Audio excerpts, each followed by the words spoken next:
happy Friday, everyone. Welcome to Let's Get Digital, creating content that extends the life of your events. As mentioned, I'm Steve with BDI. I'll be your host today. We are the sponsor of this program. Again, very grateful for everyone's participation. We really love doing these. This is one of several that we've done over the last year or so. And each one, we get a lot out of interacting with everyone and the peer-to-peer learning experience. So thanks for joining us today. Quick shout outs to my colleagues, Stephanie and Jess. If you can give us a friendly wave. They're the ones behind the scenes that make these things happen. So thank you both, as well as everyone joining us today. We really appreciate your participation. I do want to give Jen an opportunity to introduce herself before we get into the conversation. So Jen, tell us your story. I'll give you a quick summary. I'll start by saying I'm in Northern California. I don't know where all you guys are, but I've been here for my whole career. I grew up, I finished growing up here anyway. My parents live in this town. I'm a mom, I'm a daughter, I'm a wife, I'm an aunt, I'm all those things. And I'm also a committed B2B marketer of technology solutions. That's what I've done forever. And I've had enterprise targets. I've had mid-enterprise targets. I even once went down to sort of more of a small to medium business target, but I've never done B2C. I'm a B2B girl. And I started off my career in marketing operations and also then went into the actual pipeline generating part of marketing, the demand focus. So if you're asking me, that question that people always ask, which way do you lean? I lean in that direction, which only means as I'm building a program that I have to hire to my weakness in terms of product marketing and brand and all of those kinds of things. And currently I'm the CMO at Kumu, which offers an enterprise video platform that allows enterprises to have smarter video. So as we were just talking about, it's about extending the life of your video content for creating better connection with employees and customers and prospects and investors. So that's what I've been doing for about the last year. And our current interesting challenge, other than just the planning that I'm sure you're all doing for next year, is we are in the midst of two transformations. We're shifting from an on-prem to a SaaS-based solution. That's really interesting in and of itself. But in addition to that, we're shifting from a direct model to a channel-led model. And that for me is really interesting. So I've been spending a lot of time thinking and learning about how to do that because I've never done a channel-led motion before. Well, thanks. That's great. And good luck on the channel. I'm sure it'll be successful like everything else you've done in your career. So let's start with the first question. Really want to get your experience with recent events, in-person, hybrid, virtual events. Give us your perspective, examples of good and bad, what you've learned. Okay, so I think when it was around May last year, we started to feel comfortable enough to be in each other's presence.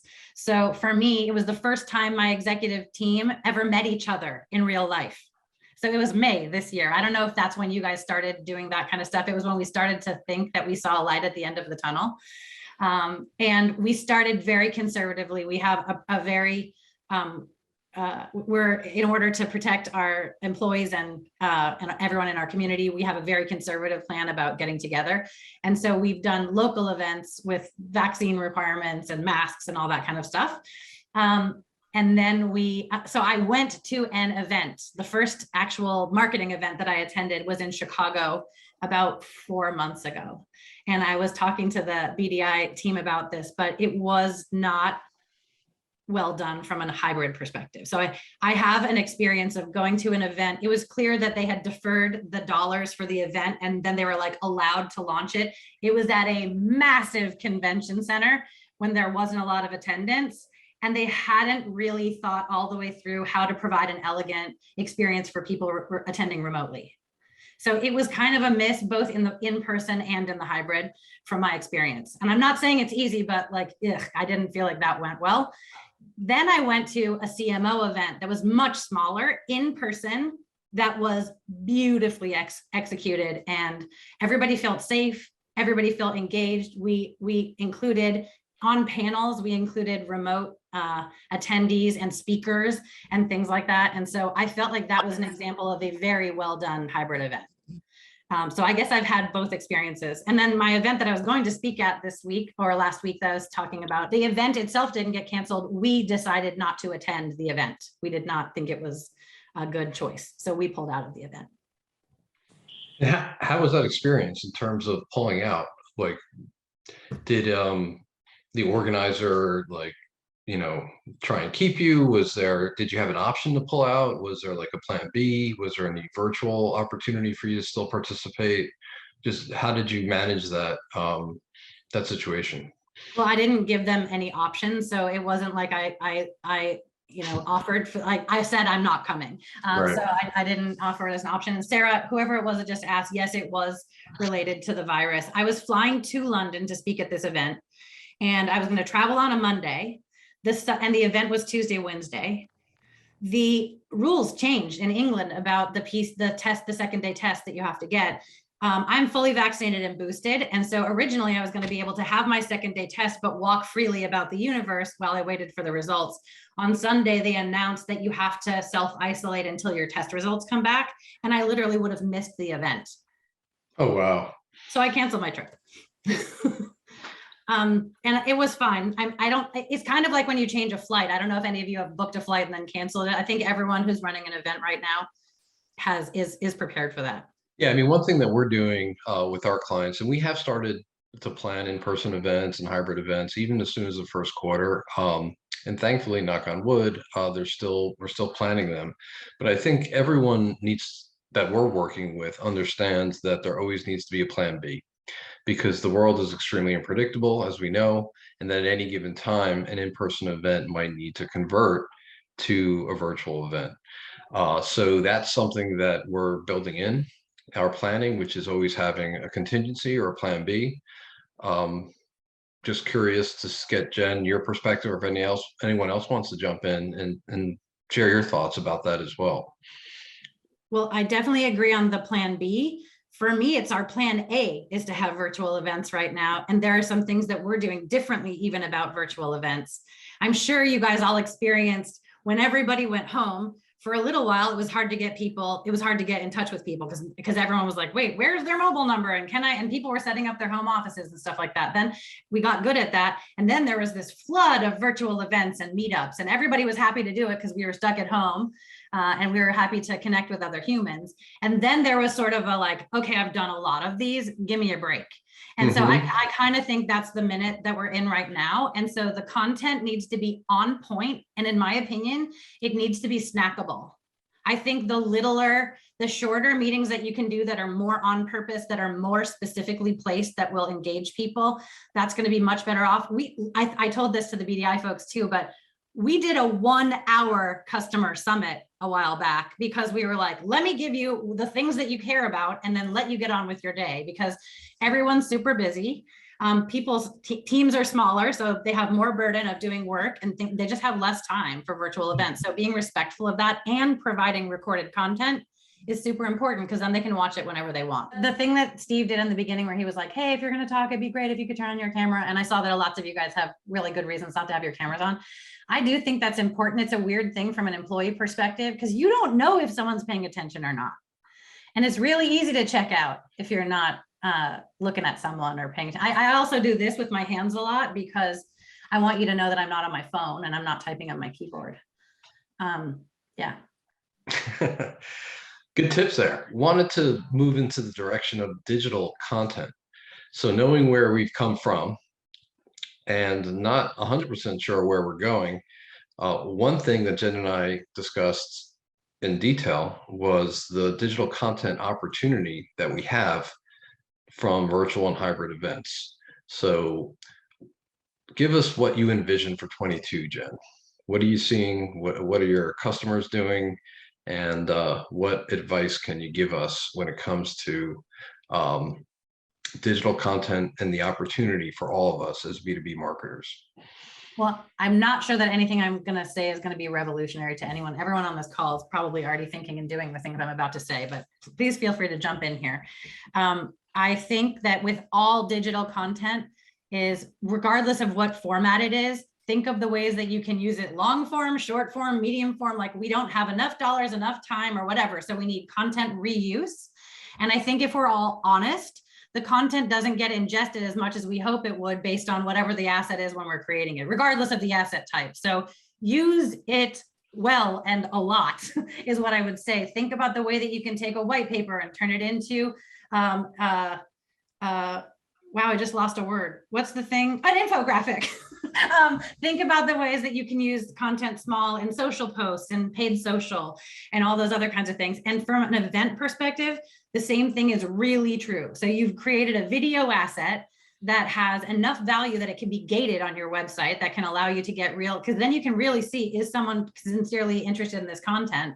And I would say some of the content that you're probably creating digitally that's video related should be ungated, but a lot of it is rich enough with a lot of yummy stuff in it. Like we were just talking about, like Greg said, get people engaged, get interesting people on the panel, bring in analysts, bring in customers, tell, best practice stories, those kinds of things. That's stuff that in a value exchange, it's appropriate to ask for people's contact information. And it's a good gauge of sort of mid-funnel interest for content. So I don't know if that was enough. Yeah. Okay. That was great. Yeah. And I wanted to actually address some of the audience questions. So everyone's been so great to put some amazing questions in the chat. So one of the questions is, does gifting actually make a difference? Which we have a perspective out of BDI as well, but I'll let you go first. I'm really interested to hear your perspective and anyone else's, but I will tell you first, I have to give a little, I have to do a little side thing like they do on the radio, but I am an advisor of Sendoso. I need to give you guys that caveat to begin with. And I am also a customer currently of Sendoso. And so I think that the answer is yes, it does matter. And I think the right way to do it is to not just have it be a gift. Like I am getting lots of those, by the way. I don't know if you guys got, like I got all the Salesforce shirts and I get all the coupons for a thing and I'm getting all that stuff. And that's kind of nice because it's a little breakup in your day. What I really like to do is think about the buyer's journey and think about how it can be informed through direct mail. And it shouldn't necessarily just be like a gift, right? Like some of the gifting platforms, it's not as easy to create a customized message or that kind of stuff that you want in there. The other thing is it doesn't have to be a gift. It can be a piece of direct mail that you're placing that is appropriate for where they are in the buyer's journey, right? So if you've just set up a meeting with someone and the meeting's going to occur in the next 2 weeks, maybe you send them some content that can inform that. And then the salesperson can be like, hey, we sent you a blah, blah. Did you get it? And it's another way to stay current in someone's mind when you're having a conversation. So I think it's helpful. I'd be really interested to hear if other people have different opinions. Yeah, from our perspective, it definitely makes a difference. We do have some data. So for a virtual event that doesn't have gifting, we've been averaging around a 50% conversion rate in terms of people who register and people who show. When there's a pre-event gift involved, meaning we actually ship something, that goes up drastically, anywhere from 75% conversion all the way up to like 95%. So that's data from our own events. So yes, gifting definitely makes a difference. Thank you, Greg, for asking that as well. And you're right, Sarah. If you accept it, you're going to feel 100%. Guilty not going. Like that's exactly what it is. People feel an obligation. They feel like they're, kind of bought in. They've made a commitment, and this gift sort of solidifies the commitment. Any types of gifts that work better? We've seen success with a lot of things. Anything you can eat or drink works. Anything that is in a nice package that could be useful for work. We've seen that work. I like what you did at the beginning of this call when you said, hey, we've sent you a gift card, and if you like, you can donate that money toward a thing. I don't know about the rest of you, but one of the things that I think has happened when people went home is everybody has too much stuff, and we've been spending all of our time like getting rid of our stuff. And so the very last thing that I need is another tchotchke from someone that says their brand and I'm not going to use it. I'm going to throw it in a closet. So I like the idea that it could be an experience, or it could be something that isn't a thing that's going to collect some dust. That's me personally. I wanted to transition to another audience question, best practices or tips for hybrid events. You kind of shared a couple of those based upon the good CMO experience that you had. I think I recall you saying sort of integration of virtual audience with in-person audience, but if you want to give us sort of a rundown of some things that make for successful hybrid events, that would be wonderful. I think that's the main thing, the one that you just pointed out, which is don't treat your virtual attendees like second-class citizens. You know, you need to think about their experience as you're planning the event. It's a really good idea to have one of the panelists in the interactive conversation you're being at least be a remote speaker. It makes you just think about things from a different perspective. And there needs to be a way for gathering feedback from that remote audience, because it's so much easier for someone sitting there to be like, I have a question or I have a comment. You have to have someone eyes on the virtual audience to be their voice in the room, to make sure that you bring that voice forward. And then you need to provide them with ways that they can engage that is shared with the on-prem attendees. So if there's a poll and you've got people filling out that poll, you can be like, oh, the virtual attendees say blah, blah, blah, and you can show it on the screen behind people talking. I think those are the main things, is actually including them in the content that's being created and in the experience itself. Don't just have them sitting there and not be engaged. What do you think about integrating virtual panelists with in-person panelists and speakers?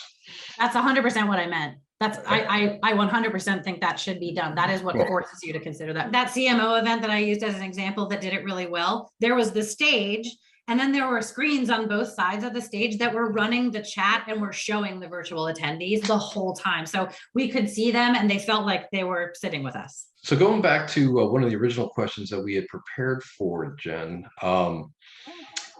in terms of maximizing value of digital content from events, what advice do you have for us there?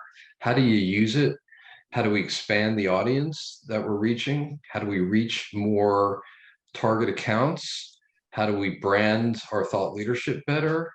Not only like how you get it out there, but how do you create it?